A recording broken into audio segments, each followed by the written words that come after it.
Assalamualaikum warahmatullahi wabarakatuh.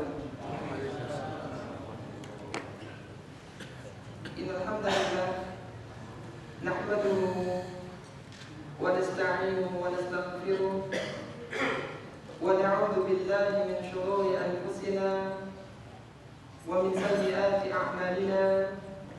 Man yahdihillahu fala mudilla lahu wa man yudlil fala hadiya lahu.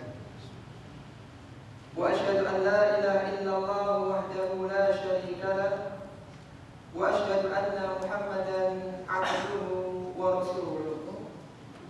Ya ayyuhalladzina amanu taqullaha haqqa tuqatih wa la tamutunna illa wa antum muslimun. Ya ayyuhan nasu taqu rabbakum alladzi khalaqakum min nafsin wahidah wa khalaqa minha zawjaha wa batha minhuma rijalan katsiran wa nisaa'a wattaqullaha alladzi tasaaluna bihi wal arham innallaha kana 'alaykum raqiba. Ya ayyuhalladzina amanu taqullaha wa qulu qawlan sadida yuslih lakum a'malakum wa yaghfir lakum dhunubakum wa man yuti'illaha wa rasulahu faqad faza fawzan 'azima. Allahumma shalli 'ala Muhammadin wa 'ala alihi wa ashabihi wa man tabi'ahum bi ihsanin ila yaumiddin wa ba'd. Ikhwati fillah rahimani wa rahimakumullah. Alhamdulillah, kita senantiasa bersyukur kepada Allah Subhanahu wa taala atas limpahan nikmat taufik yang Allah berikan kepada kita. Sebuah nikmat yang besar ketika seorang manusia dimudahkan kakinya untuk menghadiri majelis-majelis keilmuan, dimudahkan, diluangkan waktunya untuk bisa hadir dalam tempat-tempat kajian. Karena dengan hadirnya di majelis ilmu, maka seorang akan dimotivasi untuk melakukan kebaikan dan dia akan diberikan peringatan untuk menjauhi berbagai dosa dan kemaksiatan. Jadi antara ciri amalan itu diterima oleh Allah Subhanahu wa taala, ciri di antara kebaikan itu dianggap sebagai sebuah amalan yang diterima oleh Allah, bahwasanya kebaikan itu akan mengajak kebaikan-kebaikan yang lain. Dan di antara musibah dari suatu dosa dan kemaksiatan adalah dosa itu akan menunjukkan kepada dosa-dosa yang lainnya. Sehingga apa kata Urwah bin Zubair rahimahullah taala, beliau pernah mengatakan, innal hasanah tadullu ala ukhtiha wa inna sayyi'ah tadullu ala ukhtiha. Ketahuilah bahwasanya kebaikan akan menunjukkan kepada kebaikan-kebaikan yang lainnya, dan keburukan akan menunjukkan kepada keburukan-keburukan yang lainnya. Sehingga kita bersyukur kepada Allah Subhanahu wa taala, pada malam hari ini kita dipertemukan oleh Allah Subhanahu wa taala dalam rumahnya, yang mana rumah yang penuh barakah, penuh dengan rahmat Allah, bahkan malaikat membeberkan sayap-sayapnya kepada orang-orang yang duduk di dalam majelis ilmu. Para jamaah rahimani wa rahimakumullah, karena Ustaz Abu Wazi tidak hadir pada kesempatan malam hari ini, maka kita isi waktu yang ada ini untuk mentelaah sebuah buku yang sempat kami tulis di tahun 2013 lalu.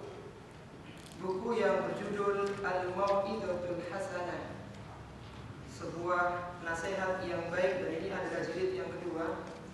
Jadi kumpulan ceramah-ceramah singkat yang sempat kami sampaikan dengan izin Allah Subhanahu wa taala. Buku ini sangat bagus bagi orang-orang awam yang tidak sempat mencatat faedah-faedah yang disampaikan oleh para dai, dan juga baik untuk para pendakwah sebagai bahan untuk disampaikan kepada umat. Karena tidak bisa kita bahas semua dari buku ini karena banyak tema-tema yang ada dalam buku ini, kita coba untuk membahas secara konsen tentang tema pada halaman 60, yaitu yang berjudul tinggalkan riba. Judul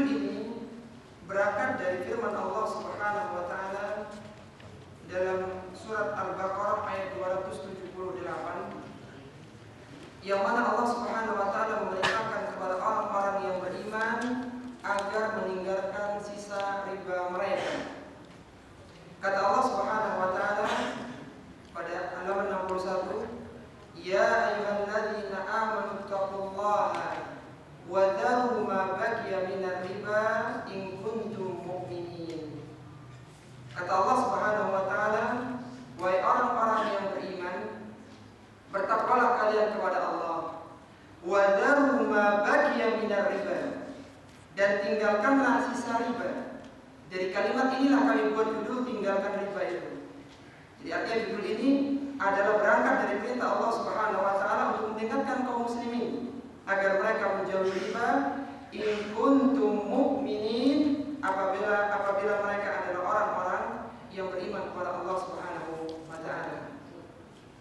Syekh Abu Bakar Jabir Al-Jazairi, penulis kitab Aisarut Tafasir li Kalamin Aliyyil Kabir, setelah beliau selesai menyusun kitab tafsir yang besar itu beliau membuat sebuah kitab khusus yang diberi judul Nida'atul Rahman li Ahlil Iman, panggilan Ar-Rahman kepada orang-orang yang beriman.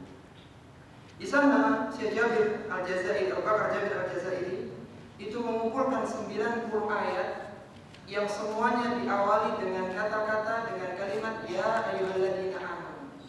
Jadi dalam Al-Quran ada 90 ayat yang semuanya diawali dengan firman Allah ya ayyuhalladzina amanu.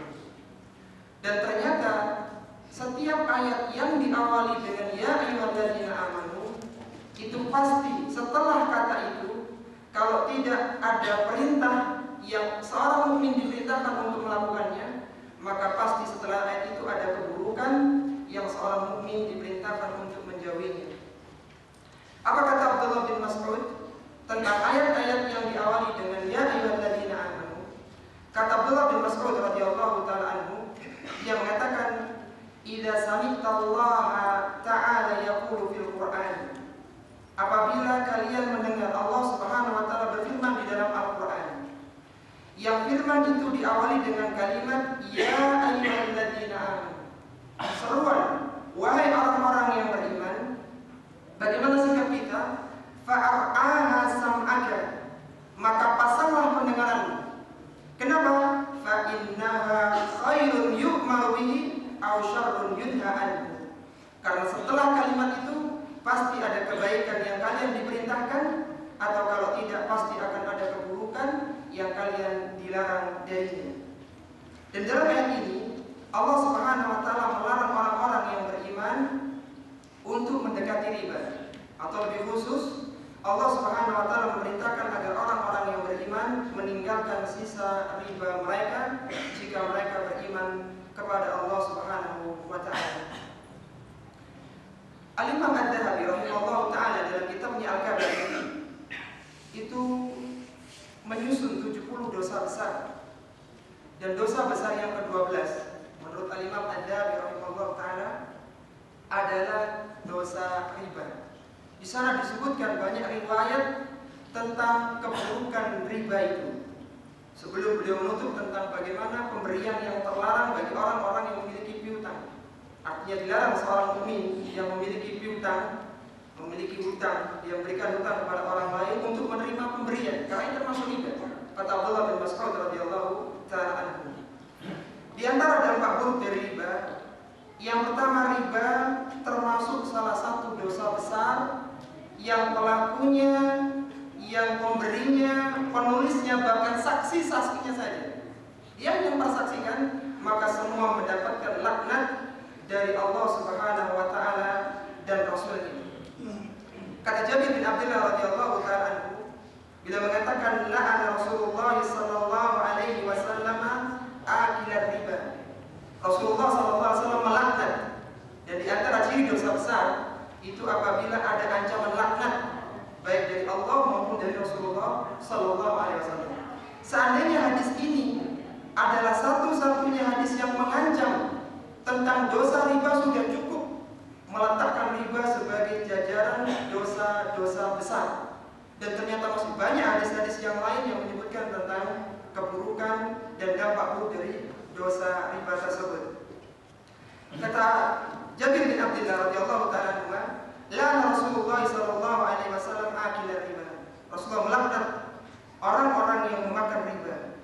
wa mukilahu, orang yang memberi makan ribanya itu, orang yang memberikan uang riba itu, modal ribanya, wa katibahu, orang yang menulis transaksi ribawi, wa syahidaihi, dua orang saksinya, wa qala hum sawa, dan orang-orang ini sama dalam dosanya.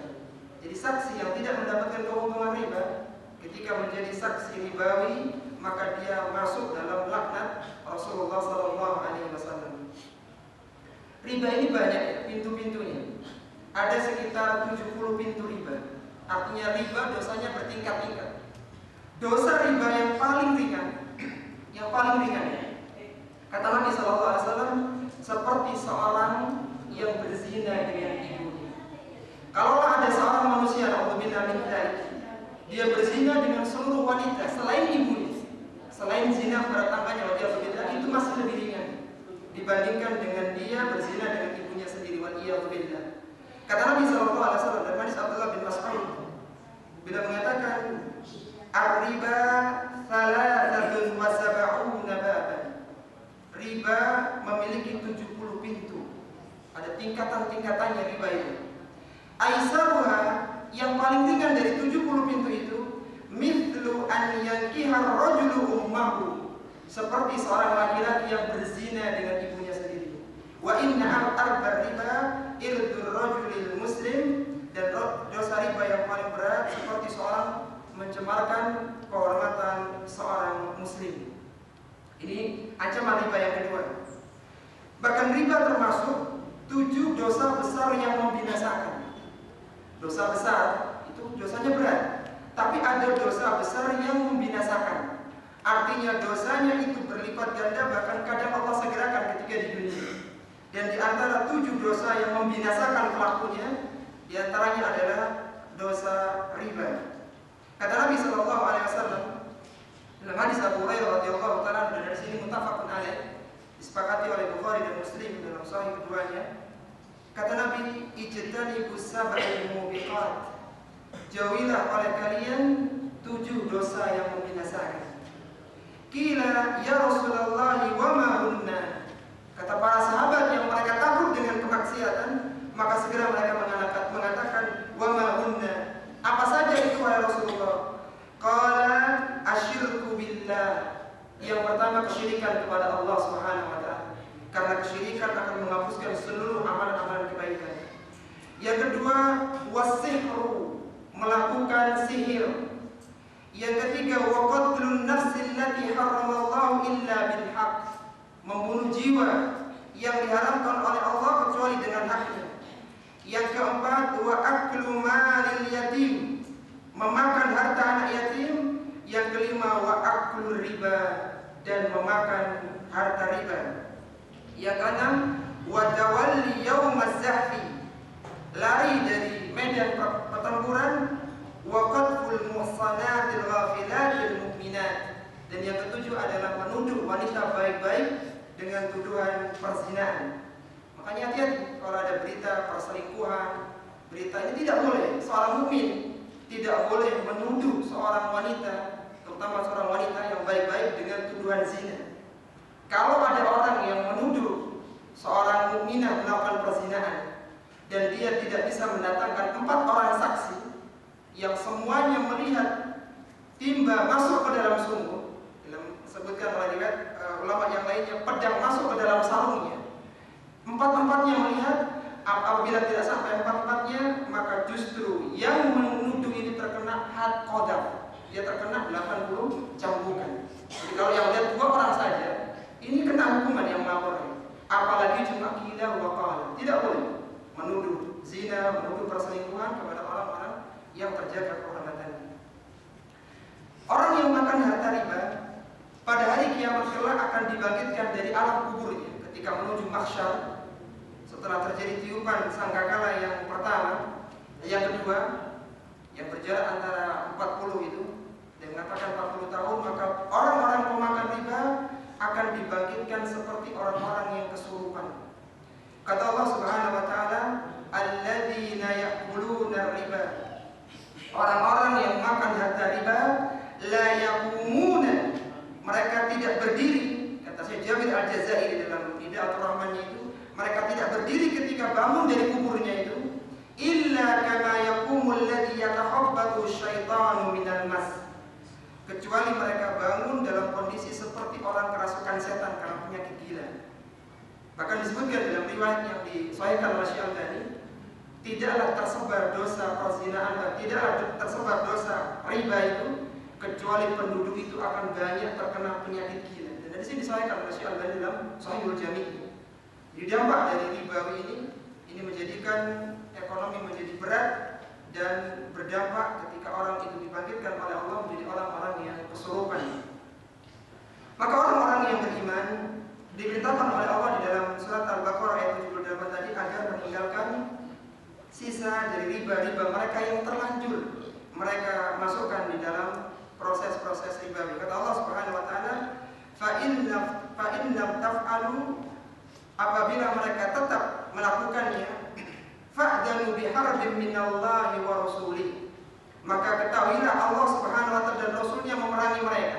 Jadi kalau ada orang yang sudah tahu beratnya dosa riba kok tidak ditinggalkan, mereka terus bertransaksi dengan sistem-sistem ribawi, maka kata Allah, fa'danu biharbin minallahi wa rasulih, ketahuilah bahwasanya Allah dan Rasulnya mengumumkan peperangan kepada mereka. Wa in tubtum falakum ru'usu amwalikum, apabila mereka bertaubat. Jadi bagaimana ketika orang sudah masuk dalam transaksi riba kemudian taubat, maka kata Allah, bagi kalian ru'usu amwalikum, boleh kalian ambil modal kalian, tarik dari transaksi ribawi diambil. La tadlimuna wa la tudlamun, kalian tidak dianiaya dan tidak menganiaya pula yang lain. Para jamaah rahimani wa rahimakumullah, riba secara umum terbagi menjadi dua saja. Meskipun banyak pembagian-pembagian ya, tapi kami lebih cenderung pembagian riba hanya menjadi dua saja. Yang pertama adalah riba fadl, dan yang kedua riba nasi'ah. Apa itu riba fadl? Riba fadl adalah tukar menukar salah satu barang ribawi dengan yang lainnya disertai dengan tambahan. Jadi riba fadl itu hanya khusus pada barang-barang ribawi, dan barang ribawi ini hanya ada 6, sehingga dikenal dengan istilah di dalam fikih dalam kitab al-buyu al-asnafus sittah. Ada 6 barang ribawi. Apa saja barang ribawi yang kalau ini ditukarkan dengan tambahan maka jatuh pada riba fadl? 6 barang ribawi itu sebagaimana dijelaskan oleh Nabi sallallahu alaihi wasallam dalam hadis Ubadah bin Samit radhiyallahu taala anhu. Rasulullah sallallahu alaihi wasallam bersabda, "Adz-dzahabu bidz-dzahab." Emas dengan emas, ini yang pertama. Wal fiddatu bil fiddah, perak dengan perak. Wal burru bil birri, gandum dengan gandum.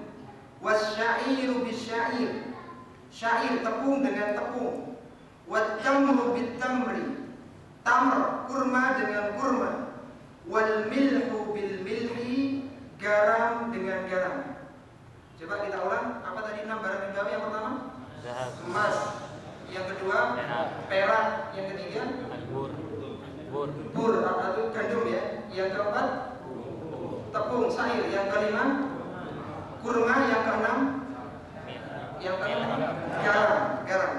Kata Nabi sallallahu alaihi wasallam, mithlan bi mithlin, sawa'an bi sawa'in, harus sama dan artinya sama dalam timbangannya. Sawa'an bi sawa'in, yadan bi yadin, dibayar secara kontan. Fa idza ikhtalafat hadhihi al-asnaf, apabila berbeda dalam segi jenisnya, fabi'u kaifa syi'tum idza kana yaddan bi yadin, maka boleh kalian saling menukarkan apabila dibayar dengan cara kontan. Dari sini para jamaah rahimani wa rahimakumullah, dirinci oleh para ulama, 6 barang ribawi itu kalau dibuat klasifikasi terbagi menjadi 3 bentuk penukaran. Yang pertama adalah tukar menukar 6 barang ribawi yang memiliki jenis yang sama. Jadi sesama barang ribawi, seperti emas dengan emas, perak dengan perak, kurma dengan kurma, ini kan sama jenisnya. Jadi kurma dengan kurma, perak dengan perak, garam dengan garam, dan sebagainya. Ini termasuk juga kalau dikiaskan, kalau emas berarti uang, kalau kurma karena itu makanan pokok, kalau zaman kita beras. Bagaimana syaratnya supaya tidak jatuh pada riba? Yang pertama, tidak boleh dilakukan dengan tafadul, dengan saling melebihkan. Jadi misalnya beras, beras jatah 5 kilo tidak boleh ditukar dengan beras rojo lele 2 kilo, misalnya begitu. Misal saja, artinya 5 tetap 5 kilo. Misalnya ibu-ibu yang sering, mohon maaf, apa itu namanya? Kalung emas, kan seringnya begini supaya gak ribet. Ini diberikan ke tukang emas, nambah 500.000. Jadi dia ngambil kalung dengan model lain, tambah 500.000. Ini boleh apa tidak? Nggak boleh, karena emas dengan emas tidak boleh. Karena ada tambahan, kecuali kalau mau kalung ini dapat yang baru. Itu kalau mau, tapi kalau nggak mau tukang toko emasnya. Ini yang pertama, tidak boleh adanya tafadul, saling melebihkan. Yang kedua, tidak boleh adanya nasi'ah, ditangguhkan penerimaannya. Tidak boleh ada penundaan. Dan yang ketiga, harus taqabud, harus serah terima di majelis. Ada contoh sederhana yang orang banyak mengira itu bukan riba. Rupiah, kalau dengan tukar rupiah, ini sejenis apa tidak? Sejenis ya. Rupiah dengan rupiah. Misalnya begini, sesama penjual, misal saja, ini sering terjadi, jadi riba sebenarnya. Kita lagi transaksi jual beli, kita menjual misalnya, kita nggak punya uang 20 ribuan, nggak punya uang 20 ribuan, kita ada pembeli, di antara uang yang harus kita kembalikan ada 20 ribuan, kita nggak punya. Kita tukarkan kepada teman kita, saya punya uang 100.000, tolong kasih 5 lembar 20 ribuan, gitu kan? Jadi uang 100.000 ditukarkan dengan 5 lembar 20 ribuan. Ternyata teman ini dia punyanya cuma 4 lembar 20 ribuan. Jadi berapa nilainya? 80.000. Dia katakan yang 20 ribunya nanti sore ya, tak kasih. Ini boleh apa tidak? Tidak boleh. Karena syarat yang kedua harus tidak boleh ada penangguhan. Jadi ketika ada penangguhan ini masuk dalam riba nasi'ah, penundaan. Bagaimana caranya supaya boleh? Kalau tidak ada yang lengkap 5 lembar, kita utang dulu. Oke, kita utang uangmu 4 lembar 20 ribuan. Utang, tapi nggak tukar gitu. Jadi yang 100.000 kita pegang. Karena kalau tukar menukar nanti jatuhnya kepada riba nasi'ah. Disebutkan di dalam riwayat Abu Sa'id Al-Khudri radhiyallahu ta'ala anhu, dia berkata, "Ja'a Bilal ila Nabi sallallahu alaihi wasallam bitamrin barni." Bahwasanya Bilal datang kepada Nabi dengan membawa kurma barni. Kurma barni ini kata Syekh Abdurrahman Ibnu Saleh Al-Bassam dalam kitab Taisir Al-Alam, kurma barni ini adalah kurma Madinah yang sangat bagus, bentuknya panjang dan warnanya kalau matang kuning. Kurma spesial, kurma barni ini. Faqala lahu Nabi sallallahu alaihi wasallam, maka Rasul mengatakan, "Min aina hadza?" Dari mana kamu dapat kurma bagus ini wahai Bilal? Wa qala Bilal mengatakan, "Indana tamrun radi, fabi'tu minhu sa'aini bisa'in linut'ima." Wahai Rasulullah, kami ini punya kurma yang enggak bagus, kemudian kami tukarkan 2 sok itu dengan 1 sok kurma barni. Maka apa kata Nabi sallallahu alaihi wasallam? Dia mengatakan, ketika itu inda dzalika awwah, bila mengatakan wah ainur riba. Bila mengatakan ini riba. Kemudian kata beliau, la taf'al, janganlah kau berbuat seperti ini. Jadi kalau beras yang 2 kilo ditukar 1 kilo, apapun mereknya enggak boleh. Bagaimana supaya tidak riba? Walakin idza aradta an tashtariya, apabila engkau mau maka jual dulu. Fabi utamra bi bai'in akhar thumma tashtari bihi. Kalau mau jual dulu kurmamu yang 2 sok itu, setelah dapat uang maka baru belikan kurma yang bagus.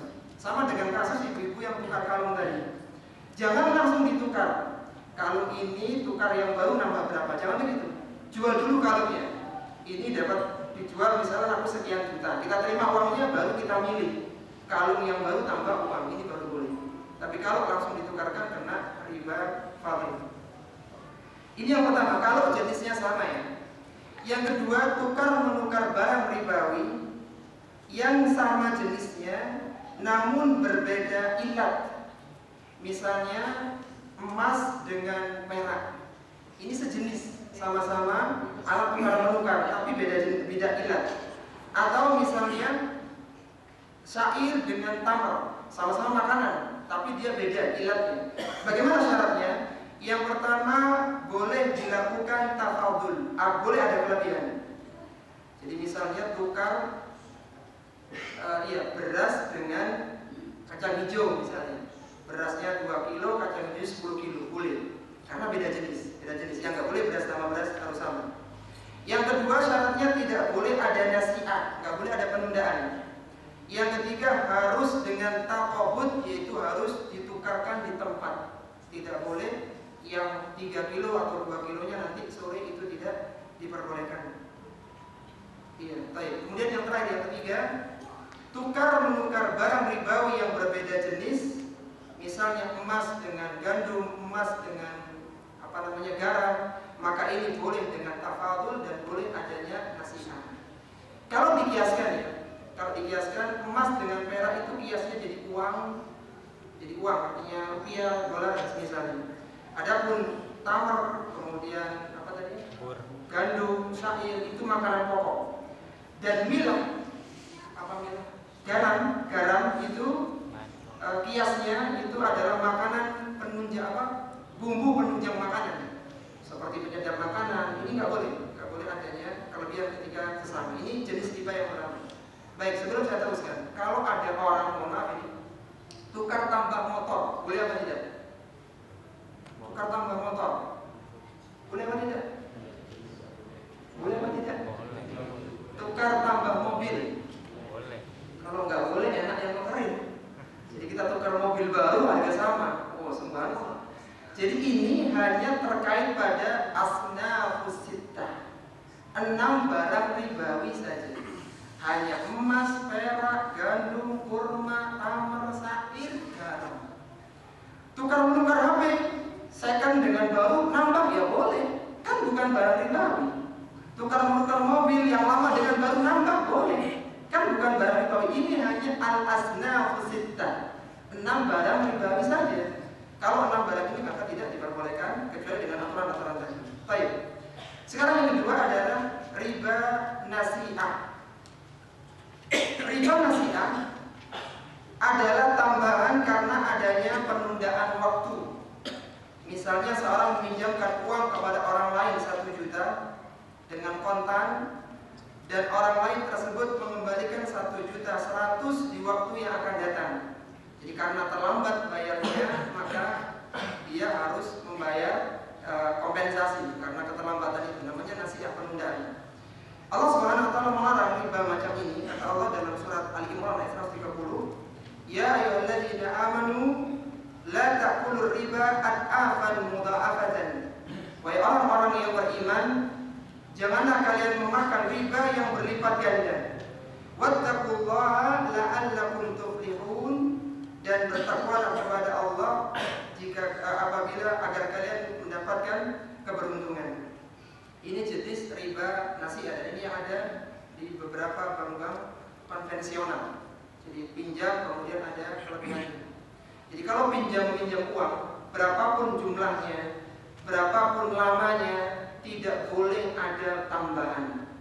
Misalnya dia pinjam tahun ini dibayar 10 tahun yang akan datang. Meskipun nilai rupiah sudah jatuh, tetap yang diberikan 10 tahun yang akan datang adalah senilai uang sekarang. 1 juta ya 1 juta. Meskipun 1 juta zaman 10 tahun yang akan datang itu sudah beda dengan zaman sekarang. Ada beberapa poin catatan. Yang pertama, tidak ada riba pada hewan yang masih hidup dan biji-bijian, sehingga diperbolehkan menjual 1 ekor sapi dengan 2 atau 3 ekor sapi. Kalau masih hidup ini nggak ada riba. Namun jika telah berubah menjadi sesuatu yang ditimbang, jadi makanan. Jadi kalau tadi kan tukar sapi, hidup sapinya, ini boleh. 2 sapi yang kurus ditukar 1 sapi yang gemuk, nggak apa-apa. Tapi kalau sudah jadi daging sapi, ini jadi masalah.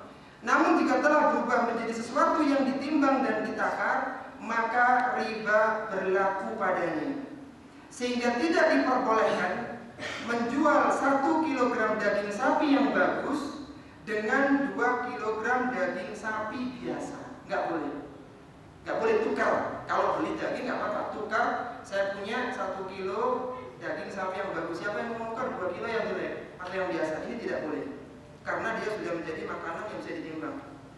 Dan diperbolehkan menjual 1 kilogram daging sapi dengan 2 kilogram daging kambing. Kan berbeda ilat. Jadi kalau 1 kilogram daging sapi ditukar dengan 3 bahkan 5 kilogram daging ayam, boleh apa tidak? Boleh, karena beda ilat. Meskipun sama-sama dagingnya. Kayak tadi emas dengan perak berbeda ilatnya. Karena terjadi perbedaan jenis, namun harus dengan kontan, tidak boleh ditunda.